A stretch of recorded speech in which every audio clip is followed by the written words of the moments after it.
आदाब नाज़रीन, कश्मीर लाइव के इस शुमारे में आप सबका इस्तकबाल। मैं ताहिर भट्ट, हमारे आज के मेहमान mission director national health mission Chaudhary Mohammad Yasin साहब। चौधरी साहब, आपका कश्मीर लाइव में खुशामदीद। जी, बहुत बहुत शुक्रिया। सबसे पहले हम ये जानना चाहेंगे कि नेशनल हेल्थ मिशन और हेल्थ सर्विस डिपार्टमेंट कैसे मुख्तलिफ है। जी, नेशनल हेल्थ मिशन एक रिलेटिवली नया इदारा है। Basically it is an adjunct to the existing health department network जो हमारा अमला है यहाँ महकमा सेहत का। हम बेसिकली हमारे जो एग्जिस्टिंग CMOs और उनके आगे जो BMOs हैं, उनके आगे स्टाफ है सारा, उन्हें सपोर्ट करते हैं for programme implementation.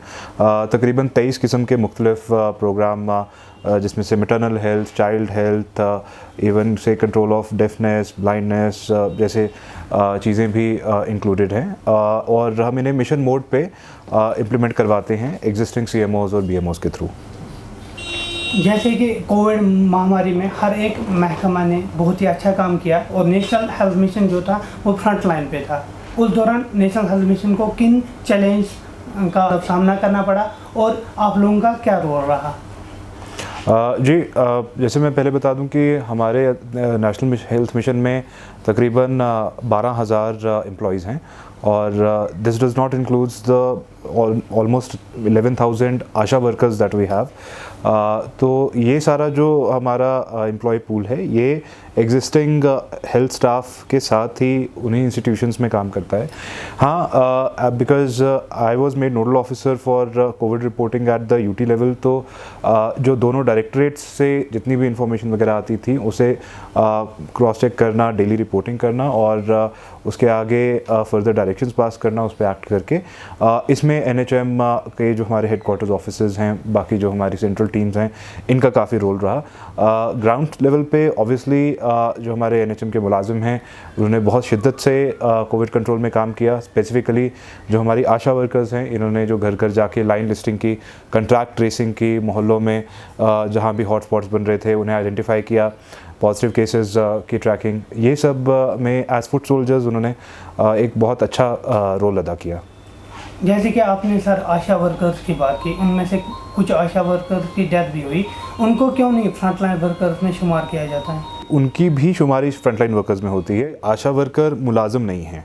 Asha worker technically जो जैसे हमारे NHM के मुलाजिम हैं वैसे नहीं हैं। आशा का फुल फॉर्म होता है अक्रेडिटेड सोशल हेल्थ एक्टिविस्ट, और ये मॉडल पूरे मुल्क में इस तरह से ऑपरेट करता है कि उस मोहल्ले की लोकल एक औरत है जिसको वो आशा चूज़ करते हैं और रेगुलरली कोई भी चेंज होती रहती है और उसको कुछ जिम्मेदारियां दी जाती हैं कि उसी मोहल्ले में उसे कुछ स्क्रीनिंग करनी है, जो भी प्रेग्नेंट औरतें हैं उनको एंटीनेटल प्रीनेटल चेकअप करवाना है, कुछ बच्चों को वैक्सीनेशन के लिए लाना है।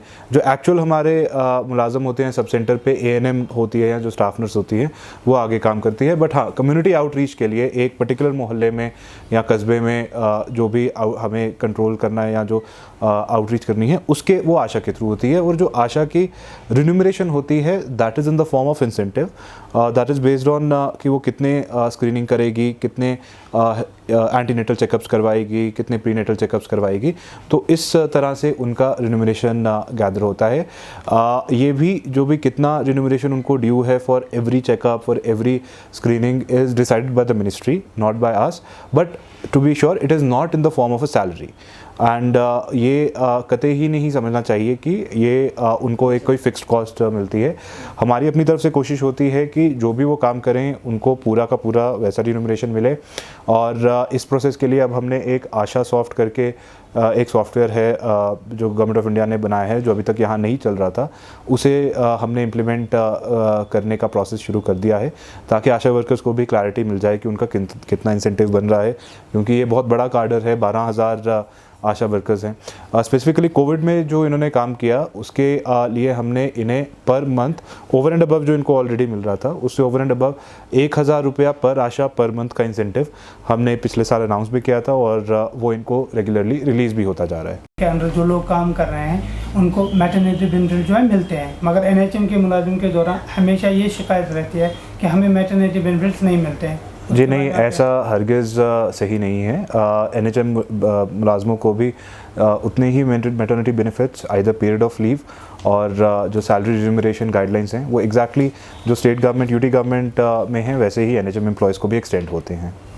ना होगा कि एनएचएम की पोस्ट्स और उनकी रिक्रूटमेंट वो बिल्कुल जो पोस्ट स्पेसिफिक होती है। जैसे फॉर इंस्टेंस अगर हमें किसी एफएमपीएचडब्ल्यू की पोस्ट खाली है कुपवाड़ा में या कुलगाम में, तो उसी पोस्ट के अगेंस्ट रिक्रूटमेंट होगी। ऐसा नहीं होता कि ये जनरल पूल एक होता है। हाँ, और ये रिक्रूटमेंट जो होती है ये डिस्ट्रिक्ट लेवल पे होती है for majority of the staff except for consultants and medical officers, जो कि हाल ही में इनको एक यूटी लेवल कार्डर डिक्लेयर किया गया।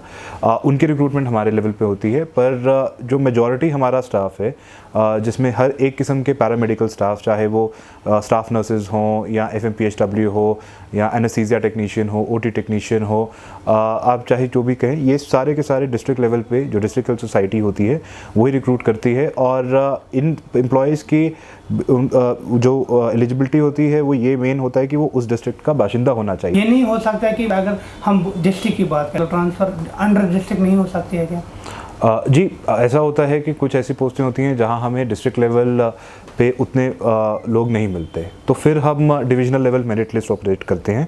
और उस वक्त जो यूजुअली श्रीनगर डिस्ट्रिक्ट के ज़्यादा लोग सिलेक्ट होते हैं तो फिर उनको भेजा जाता है वहाँ। बट उस वक्त भी ज्वाइनिंग से पहले हम उनसे एफिडेविट लेते हैं कि they are consciously choosing to work in से डिस्ट्रिक्ट कुपवाड़ा और district Kulgam and they will not ask for any transfer. Because इसमें ये समझना ज़रूरी है कि अगर हम उसको उधर भेज रहे हैं तो वो एक ऐसी सीट के अगेंस्ट भेज रहे हैं जिसपे आइडियली हमें कुपवाड़ा या कुलगाम वाले को लगाना चाहिए था। गवर्नमेंट की तरफ से कोई ऐसी मतलब प्रपोजल है जिसकी वजह से मतलब जो एनएचएम एम्प्लॉयज़ है उनको कुछ एडिशनल बेनिफिट्स दिए जाए जिसकी वजह से उनकी इकोनॉमी प्लस सोशल जो पोजीशन है वो थोड़ी स्ट्रांग हो?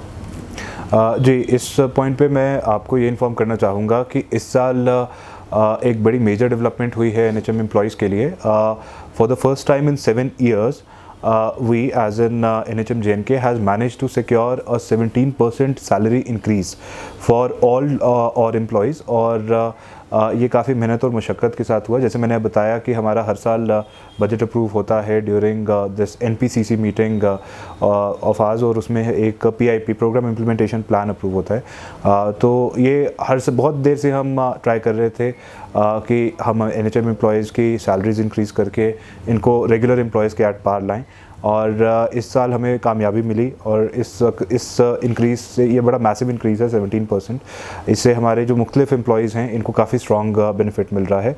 इसके साथ साथ हमने एम्प्लॉय वेलफेयर फ़ंड भी ईजाद किया, जिसमें बेसिकली एक कॉन्ट्रीब्यूटरी फ़ंड है कि कोई भी एम्प्लॉय जो जिसकी डेथ हो जाए या जो सीरियस इलनेस से, लाइफ थ्रेटनिंग इलनेस से मुब्तला है, उसे स्पेशल उस फंड से कुछ ग्रांट हम इशू कर पाएँ।